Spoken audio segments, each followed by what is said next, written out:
ሰላም ጤና ይስጥልኝ ክቡራትና ንግሥት ተከታታዮች እንደምን አላችሁ? እኔ አለው እግዚአብሔር ይመስገን ደህና ነኝ። ዛሬም በጠቃሚና በአዲስ ፕሮግራም በድጋሜ ተገናኝተናል።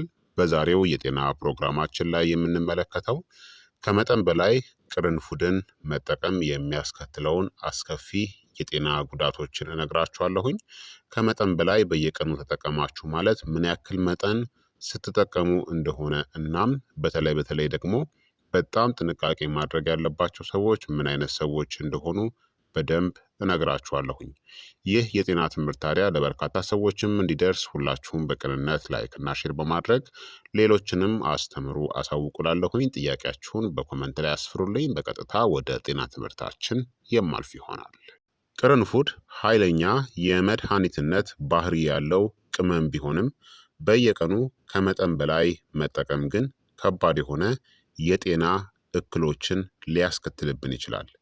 ቅርንፉድ በትክክለኛው ጥቅም ላይ ከዋለ እጅግ በጣም በርካታ የሆነ ጥቅሞችን ይሰጠናል። ኢንፍላሜሽን ወይም ደግሞ ብግነትን ይከላከላል። ተፈጥሯዊ የህመም ማስታገሻ ውጤት አለው። ባክቴሪያን ይከላከላል። ቫይረሶችን ይከላከላል። ፈንገስንም ይከላከላል። የምግብ መፈጨትንም ያሻሽላል። የሆድ መነፋትንና ጋዝንም ይቀንሳል። የአፍ ጤናን ይጠብቃል። የአፍ ጠረንን ያጸዳል። በሽታ የመከላከል አቅምን ያጠናክራል። በአንቲ ኦክሲዳንቶችም የበለጸገ ነው። የጉበታችንን ጤናንም ይጠብቃል በልኩ ስትወስዱት። የደም ስኳር መጠንንም ለማስተካከል ይረዳል። የደም ዝውውርንም ያሻሽላል። የልብ ጤናችንንም ይደግፋል። የማቅለሽለሽ ስሜትንም ይቀንሳል። ሳል እናም የጉሮሮ ህመምን ያስታግሳል። የመተንፈሻ አካላት ጤናንም ይደግፋል። ኢንፌክሽኖችንም ይዋጋል። የጨጓራና የአንጀት ጤናንም ይጠብቃል። የቆዳ ጤናችንንም ያሻሽላል። ለራስ ምታትም ይረዳል። የአጥንት ጤናን ይደግፋል እናም የጡንቻ ህመምንም ያስታግሳል። ግን በልኩ ስትጠቀሙት ብቻ ነው። ቅርንፉድ ታዲያ ኃይለኛ እናም አደገኛ ሊሆን የሚችልበት ምክንያት ቅርንፉድ ዩጅኖል የተባለ ንቁ ንጥረ ነገርን በከፍተኛ መጠን ይዟል። ይህ ንጥረ ነገር እንደ ህመም ማስታገሻ እናም ጸረ ባክቴሪያ ያገለግላል። ደምን ያቀጥናል። በደም ውስጥ ያለውን ስኳርንም ይነካል። በከፍተኛ መጠን ከልክ በላይ ሲወሰድ መርዛማ ነው፣ በተለይ ለጉበታችን ማለት ነው። ታዲያ ከመጠን በላይ ቅርንፉድን መጠቀም የሚያስከትለውን ጉዳቶችን በዝርዝር ልንገራችሁ። አንደኛ የጉበት መጎዳት ነው። ይህ በጣም አደገኛው ጉዳይ ነው። ከፍተኛ መጠን ያለው ኢዩጅኖል የጉበት ሴሎችን ሊመርዝም ይችላል። በየቀኑ ከመጠን በላይ መጠቀም የጉበት ብግነት፣ የጉበት ኤንዛይሞች መጨመር፣ የጉበት ስራ ማቆምንም ሊያስከትል ይችላል። ቢጫ አይን ወይም ደግሞ ቆዳ፣ ጥቁር ሽንት፣ የሆድ በቀኝ በኩል ህመም የማስጠንቀቂያ ምልክቶቹ ናቸው። ሁለተኛ የደም መፍሰስ አደጋ መጨመር ነው። ቅርንፉድ ተፈጥሯዊ የደም ማቅጠኛ ነው።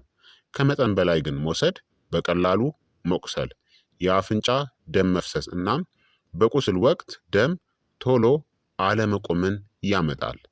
እንደ አስፕሪን ወይም ደግሞ ዋርፋሪን ያሉ መድኃኒቶችን ከሚወስዱ ሰዎች ጋር በጣም አደገኛ ነው። ሶስተኛ የጨጓራ እናም የምግብ መፈጨት ችግሮች ነው። ከመጠን በላይ ቅርንፉድ የጨጓራ ግድግዳን ሊያቆስል ይችላል። ይህም የጨጓራ ማቃጠል፣ ጋስትራይተስ፣ ማቅለሽለሽ እናም የሆድ ህመምን ያስከትላል። አራተኛ የደም ስኳር መጠን በጣም መቀነስ ወይም ደግሞ ሃይፖግላይሲሚያ የምንለው ነው። ቅርንፉድ የደም ስኳርን ዝቅ ያደርጋል። ይህ በስኳር ህመም መድኃኒት ላይ ላሉ ሰዎች ራስን እስከ መሳት ድረስ የሚያደርስ አደጋም ሊኖረው ይችላል። አምስተኛ የአፍ የጉሮሮ እናም የድድ መቃጠል ነው። በተለይ የቅርንፉድ ኦይሉን ከተጠቀማችሁ ያልተበረዘ የቅርንፉድ ዘይትን በቀጥታ በድድ ወይም ደግሞ በምላስ ላይ መጠቀም የኬሚካል ቃጠሎ እናም ቁስለትንም ያስከትላል።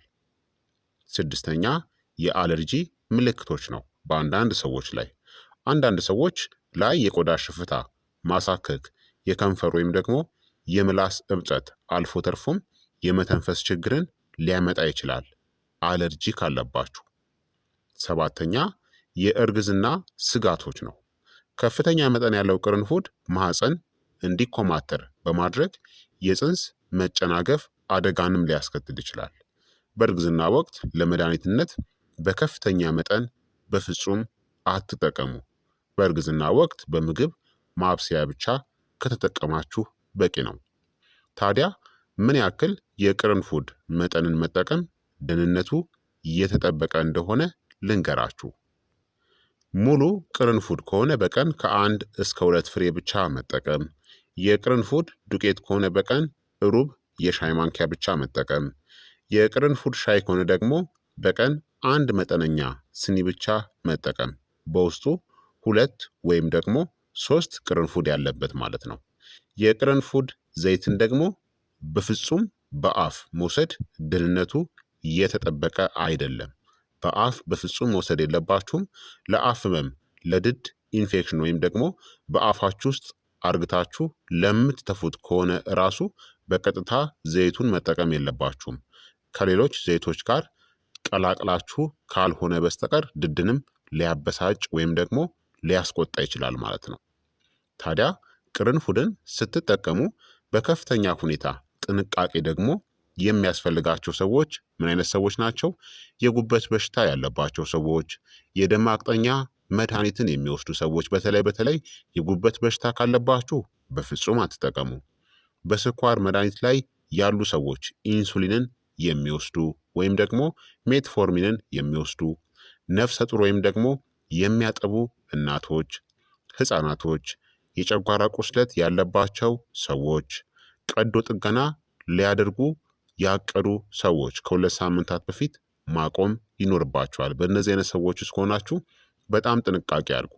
ታዲያ ደህንነቱ የተጠበቀው አጠቃቀም በየቀኑ ከመጠቀም ይልቅ አልፎ አልፎ መጠቀም። በየቀኑ መጠቀም ትችላላችሁ።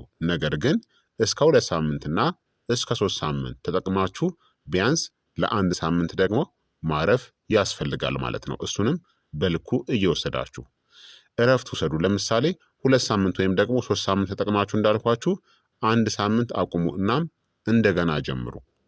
እንዲሁም የቅርንፉድ ዘይትን በሐኪም ትዕዛዝ ካልሆነ በቀር በአፍ ወደ ሆድ በፍጹም አትውሰዱ። ስለዚህ ይህንን ካደረጋችሁ ተመራጭነት አለው ማለት ነው።